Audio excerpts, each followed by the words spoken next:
Hi everyone, and welcome to my talk. Today I'm going to show you a story about optimizing generative AI for creative use cases. And specifically, I'm going to tell you the story of Storytime, an app I created. Today we're going to cover three main topics. We're going to talk about how we define a GenAI product, the text and image generation, and some interesting engineering challenges that we've faced while creating this product. But first, my name is Kalmanovich. I'm a senior engineering leader. I've been managing various engineering teams and groups for the last decade. I worked at Walmart. I worked at Booking. I have a technology podcast called Rubber Duck, in Hebrew, Barvas Gumi. And I really enjoy musicals. So before we dive deeper into the tech, let's just remind ourselves what is generative AI, in case you have all missed LinkedIn in the last, year. So generative artificial intelligence, or GenAI, is a subset of artificial intelligence that uses generative models to produce text, images, videos. So generally, it's models that often generate output in response to specific prompts. But if there's one thing that you come out of this talk and remember, it's this: Gen AI is not a magic solution. And now let me tell you the story behind Storytime. This is my daughter. She's grown a bit bigger than that since the time that we started building this product.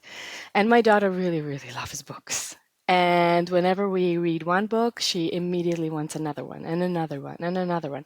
And both my partner and I were both software engineers, and we said, why not just build an app that creates children's books? We're going to be rich. Everybody's going to want it. Our daughter's going to be happy.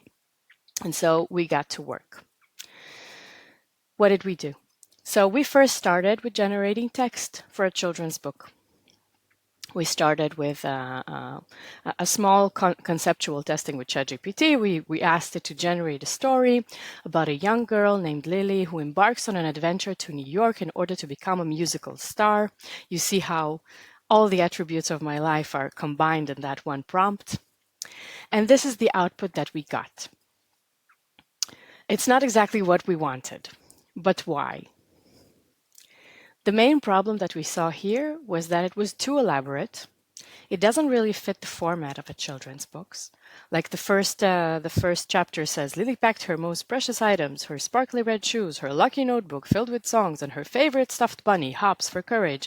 Her parents gave her a big hug and said, we believe in you, Lily, shine bright, blah, blah, blah. Okay, so it doesn't fit the format. It's too elaborate. And GenAI thinks differently about what a children's book actually needs to sound like. But how did we do that in the code? We first started with the understanding that we need to control an app that uses GenAI, because otherwise we will never be able to control our output. So that was the first thing that we decided to focus on.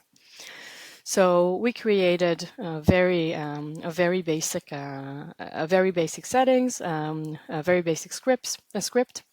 And the one thing that I want to focus here is that for the content, we wanted it to be a very helpful assistant. And the reason that we asked for it to be a helpful assistant is because there are many ways for you to control how the AI behaves. And we wanted to really work in sort of the most controlled environment that we could get. And now we wanted to turn it into a children's book. But how do you turn it into a children's book? You start getting your muse from actual children's book. For example, this one, it's the Gruffalo. Most parents here, I guess, know this one.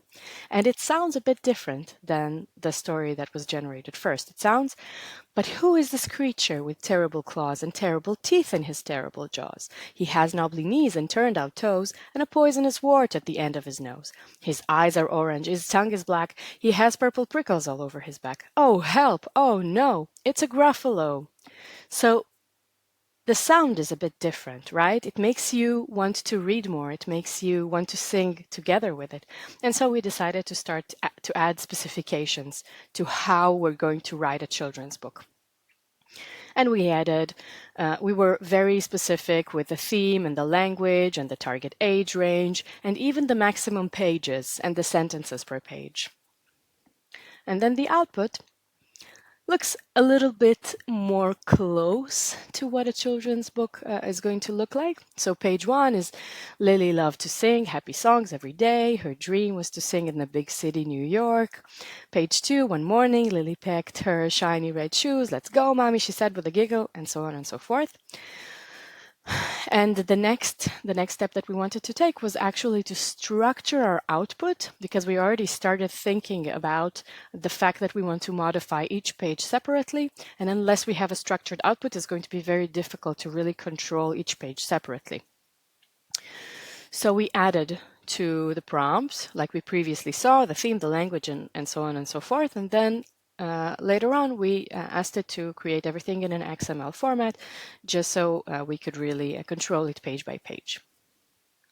And the output was with our structured output. It's the same story, but just in an XML format so that we can control each page separately. What do you think is the problem with this iteration? So there are many problems here. First one is that we have a strict number of lines per page. When you read a children's book, it's not really two lines per page or 5 words per line. More problems that we saw was that there were too many relevant adjectives for a children's book. Like it's not more interesting if you have more adjectives. Too many characters and storylines, not enough depth per storyline, and it's not very interesting. So we decided to see if that was good enough for us. It was good enough for us because we had the structure that we needed that could help us really control the content of each page separately. It looked a bit closer to a children's book, and now it was time for us to really understand the second building block of how to generate images. And we could tweak everything as we go. So we started with adding this architectural aspect of generating images to our pipeline. And of course, we started with just checking viability. We went to ChatGPT and we asked generate an image of a once upon a time, in a tiny cozy house, lived a little girl named Lily, who loved her cat, Mr. Whiskers. Purr, purr, Mr. Whiskers would purr when Lily brushed his gray fluffy fur. And we saw this illustration and we said, oh my God, we are going to be rich. And we started by just writing the simplest script to generate an image based on the text that we already generated with the text generation engine that we created. And this was the first result. And we were like, what is going on? ChatGPT showed us completely different results, but we were optimistic and we continued generating. And this was the second result. And it didn't get any better. It was just super weird. And we were like, what is going on? There were a few things that we could improve with this script. But the one thing that we found was that we really need to specify our model. And so without specifying the model, the script used DALL-E 2. With specifying the model, the script used DALL-E 3. And then when we used our story, our text as input, and we wanted to create an image output of that story, we started getting better outputs. And we were like, okay, maybe we can still be rich. And this was the first output. This was the second output. This was the third output for the same story. This output suspiciously looks like my daughter, but never mind. There's still a problem with this output, even though it's really beautiful images. And the problem is that it's just large characters in the center of the image. It's not really portraying a scenario, and each image style is very different. And generally, when you read a children's book, it's very consistent. And this one is just super inconsistent, and you don't understand that there is a story behind it anyway. But it was good enough for generating the images part. And now we could really focus on the consistency part, which is, in my opinion, the most important part for a children's book. So how do you generate images in a consistent way? We needed to go back to the text and add scenario description to each page. We started by trying that approach. And so this is the input that we added to it. And for each for each page, we added a bunch of other attributes. We added a scenario example. For example, Lily is exploring her backyard garden with her cat. We added character attributes. We added a name. We added an appearance, a cheerful girl with straight blonde hair and bright blue eyes, blah, blah, blah. We really tried to be as explicit as possible.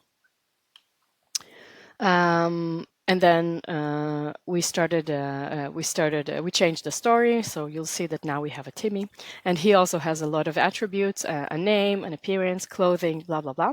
And so after we were as explicit as possible, this was our output. This was Timmy. There were some squirrels behind him. Let me just go back to the story that we were trying to generate images for. It's for a curious boy who realizes he has a special ability to talk to animals. Okay, so this was the first image. Now you understand the squirrels and the bunnies behind him. This was the second image. This was the third image. Beautiful images, and they start to really depict a story, right? But it's still not quite good enough. And there were a few problems here. Though we did see that the style becomes a bit more consistent, it's still not good enough for a book, because if you take a look at all 4 pictures, there's no way that you can connect them to a single book. And the images do depict a scene, but still there's no consistency in the story. Like, why is he obsessed with this bird for 3 out of the 4 images? God knows.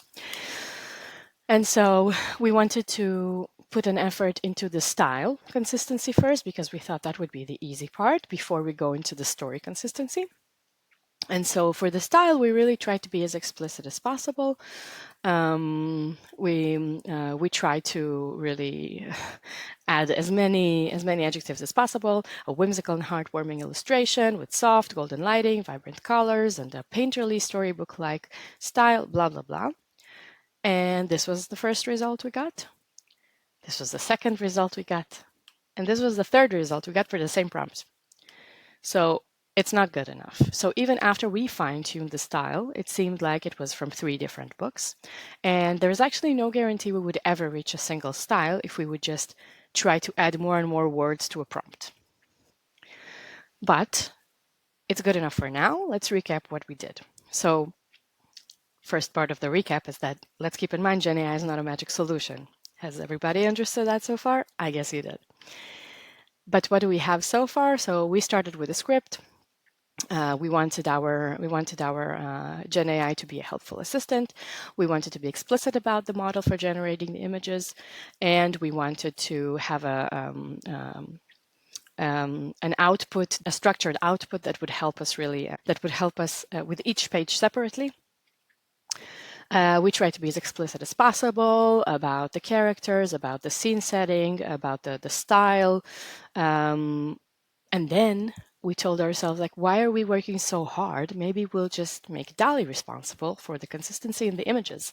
Like, why do we try to have consistency across images separately? Amazing idea, I know. And then we said, okay, let's do all the images in one grid.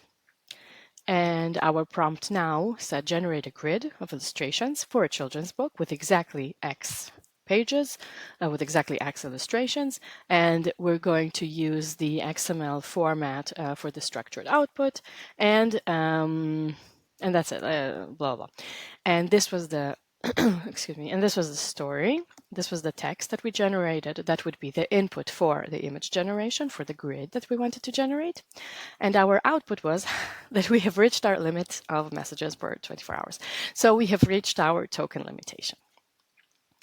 As you all know by now from everyone's experience with various GPTs, every LLM has a tokenization system.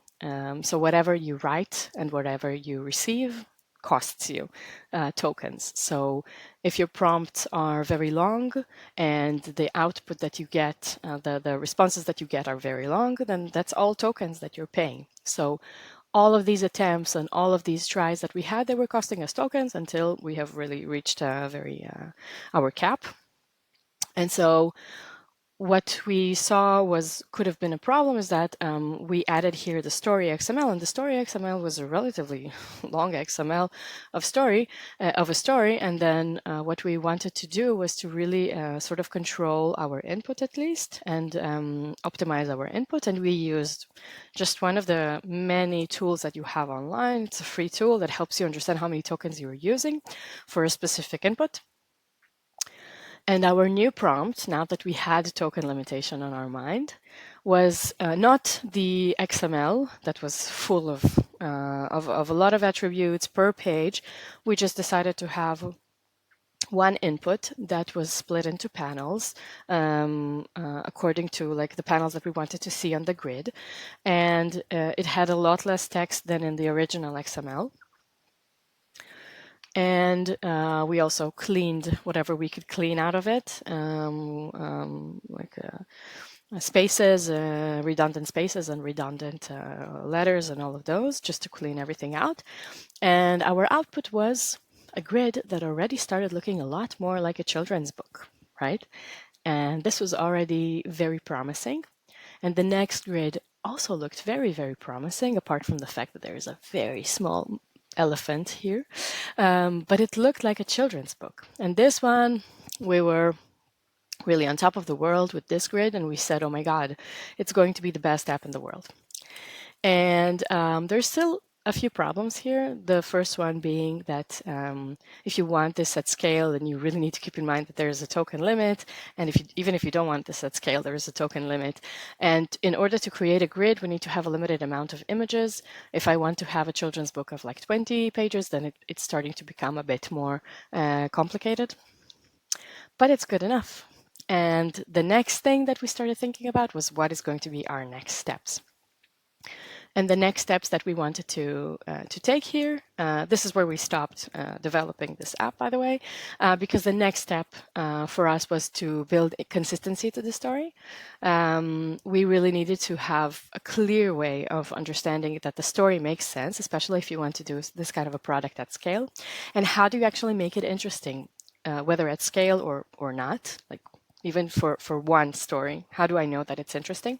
The second thing that was really interesting for us was to think about it from like a profit perspective. How do we incorporate characters based on real people, which is a use case that you see a lot online. Like everybody wants to create images of their kids and create stories about their kids using various LLMs. And another thing that's really important when you want to put a product like this to the market is to make sure that it's age appropriate, because this is a product that's meant for kids. So what did we have so far? Amazing pros, right? And we've built this app like about a year ago. So think about the technology and how it's evolved and how many amazing things you can actually do now, more than we could do about a year ago. You have an infinite amount of content that's of great quality, of scale. You can do endless creations. So that's amazing.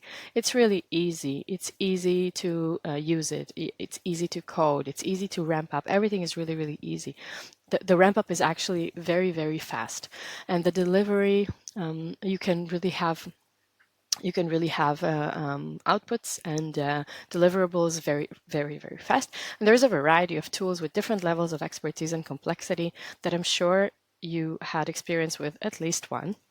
But if you hadn't, then try. The tools are really amazing, and the things that you can do in this world are just unbelievable. There's also cons, though, right? And things that you need to consider when you build a product that's based on LLM. First thing is its inconsistency. And you need to understand how you're going to make it consistent, because it's a make it or break it for this kind of product. If you want a children's book, or you want a song, or you want just a normal book, or you want something that's a creative use case, you need to have it consistent in whatever way you choose. Because there are forms of like music and books that are not specifically consistent, and that's also something that you need to consider. You really need to understand your use case and the consistency that you want from it. Another thing is copyrights. Like if I generate an image and somebody else generates that image, there is a probability that we both generate the same image, and then who owns that image? And even if we don't both generate the same image, if I generate an image of my daughter and somebody else, or somebody else generates an image of my daughter, who owns that image? So there's a lot of copyright issues that we need to really deep dive into, especially if we want to monetize this use case. There are limits to this technology. It's expensive, and there's a token limitation. So this is also something that you need to keep in mind. When you think about those things at scale, you need to know that it's going to cost you more than it's costing you to just do a few small POCs in your bedroom. And the last thing that I think is really important is the privacy, security, privacy. If you're using data that is sensitive, then you need to understand that you're compatible with protocols. If you're using health care data, then you have the HIPAA compliant, and there's a lot of protocols that you need to be aware of, specifically for sensitive data. You need to understand who's using your input, who has access. A lot of questions around privacy. So I remind you again, GenAI is not a magic solution, especially if you want to monetize it. And I hope you enjoyed, and I hope that this brought like a spark into your eyes and that you want to go ahead and create your own creative use case. Thank you very much, and see you next time.